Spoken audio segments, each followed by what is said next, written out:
د وجود انکار. ګرده شپه حرامي توبونه کوه چې بیا تر غرمې پورې ودی. ټوله شپه په کوڅو کې خوشې تشې ګرځه، بیا زمونږ په چې د یو پلار نه وینو. د دغه رنګ جملو سره اوس تراهیل غوږونه آشنا شوي وو. دومره وه چې د جملو ویونکو غږونه او لفظونه به هره ورځ بدلېدل، خو تیم به یې یو رنګ و. خو پراهیلي بیا هم کوم اسمان راړنګولی شو او نه یې پې ځمکه تنګولی شوه. بس په ډډه به واوړېدو، کمبل به یې په ځان راکش کړ. د دوکان مخې ته د لرګي په تختې به یې غځونې وکړې. دوکاندار به پې واوړېدو، دوکان به یې خلاص کړ او شټر به یې په داسې زور سره بره ودیکلو چې شور به یې یو په دوه کړو. دوکاندار به جاړو واخیسته او په زوره زوره به یې په فرش راښکله. ګرد او غبار به یې جوړ کو او ګند به یې مخې ته د لرګي تړی ته راویشتلو. راهیل به پاسېدو، پر لت وهلی به کېناست او د ځان سره به ویل: ماما زه جارو کم. او دوکاندار به سترګې ببرې کړي چېرته دا خپل مخ دې ووینځه. راهیل به دواړه لاسونه د وینځلو په انداز په مخ ومږل او خپله خیرنه کمبل او خیرن جینجړ بالښت به یې راغونډ په ترخ کې ونیو او په آرام آرام به د تړی نه راکوز شو. د یوې مودې راهیسې د راهیل ټوله سرمایه همدغه کمبل او بالښت و. پته نشته چې د ورځې به یې چېرته سنبال کېښودل. د راهیل ژوند نه و، خو ژوندی بیا هم و. نه یې څوک په خوراک پوهېدل، نه په څښاک، بس منډه او په لوبو کې مصروف. د نورو د حکمونو په وړاندې سر ټیټ کړی. ورشه سیګرټ راوړه، زویه نسوار خو راوړه، وروره سبزي خو لږ راواخله، کوزی راوړه چې تاش وکړو، په منډه لاړ شه زمونږ د کور نه لډو راوړه، هله ګله زمونږ د کور نه یخې اوبه راوړه. د ټولې محلې د بوډاګانو، بوډیو او ځوانانو دغه واړه واړه کارونه کول یا تاش او لډو کول د راهیل هره ورځنۍ مشغولتیا وه. خو که چا به د سیګرټ یا نسوارو یا سبزیو نه پاتې پیسې ورته واپس په لاس کې کېښوې، نو پیسې به یې هم هلته وغورځولې او په ټوپونو ټوپونو به یې ترې منډه کړه. راهیل زما د 11-12 کلاس فیلو و، خو نه مې ترې چېرته کتاب لیدلی دی نه بیګ. کالج ته به هفته کې یوه نیمه ورځ راتللو. د امتحانونو په ورځو کې ما ته یاد شي چې هغه به حال ته ځان سره اگزام بورډ یعنې ګته هم نه راوړله. بس یو بالپن به یې په غوږ کې ټومبلی و. د کرسۍ په هینډل به یې انسر شیټ ځان ته ایښی و او ټیټ سر به یې لیکل کول او د هر چا نه به مخکې وتو.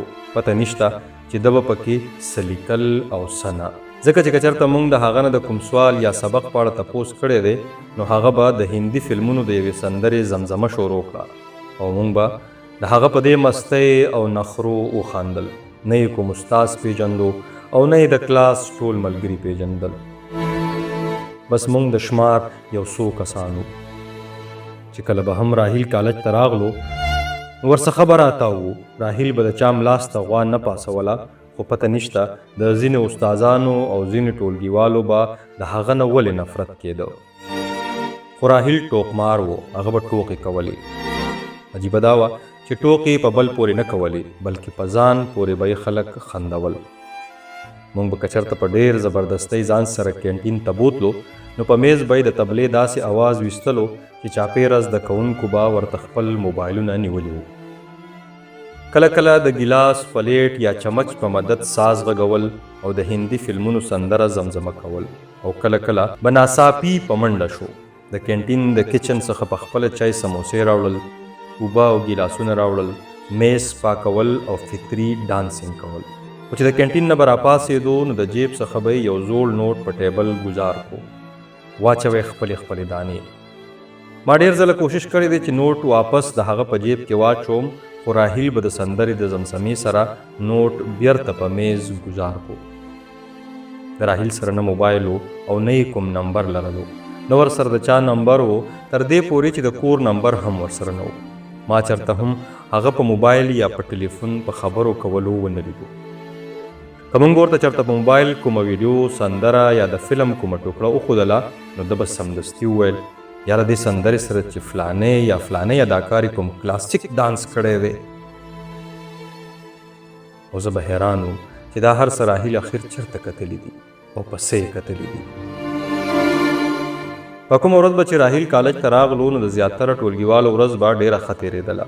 موږ به زیاتره ورته ویل زوروره کالج ته ولې نه راځي، لکه اوس موږ د هغه په ګپ مین شوي وو. ځکه چې ورځ به تېره شوه خو راحیل نومې بنده به موږ سنجیده ونه لیدو او نه یې موږ سنجیدګۍ ته پرېښودلو. که چا به ترې تپوس وکړو چې کور د کوم ځای دی نو یو فلمي ډایلاګ به یې وویشتو.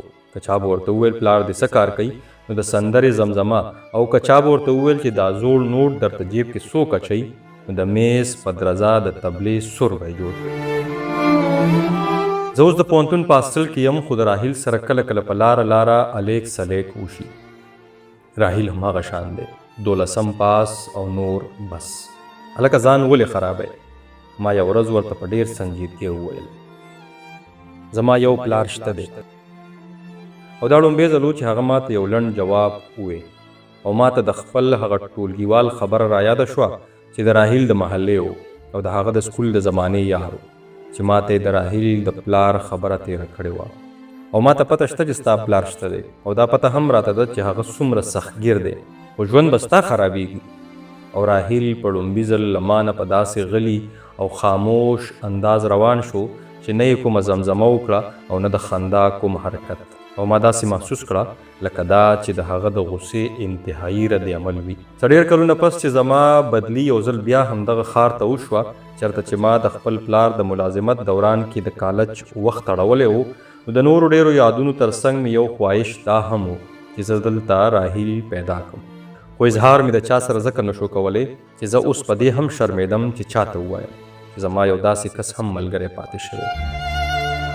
پوره یوه میاشت پس چې زه د خپلو ډېرو یادونو سره د دغه ښار غټ کالج ته په دوره لاړم، د کالج په مین ګیټ د کالج پرنسپل او نور پروفیسرانو ماته تود هرکلی وکړو او پیاده د پرنسپل صاحب دفتر ته روان شوم. نو د یو کلاس څخه د زمزمې اواز راغلو او زما قدم د تېرې زمانې په لور ستون شو. دا د ادبیاتو استادان زیاتره پرایویټ زده کړې وکړي نو ځکه په کلاسونو کې زمزمې کوي.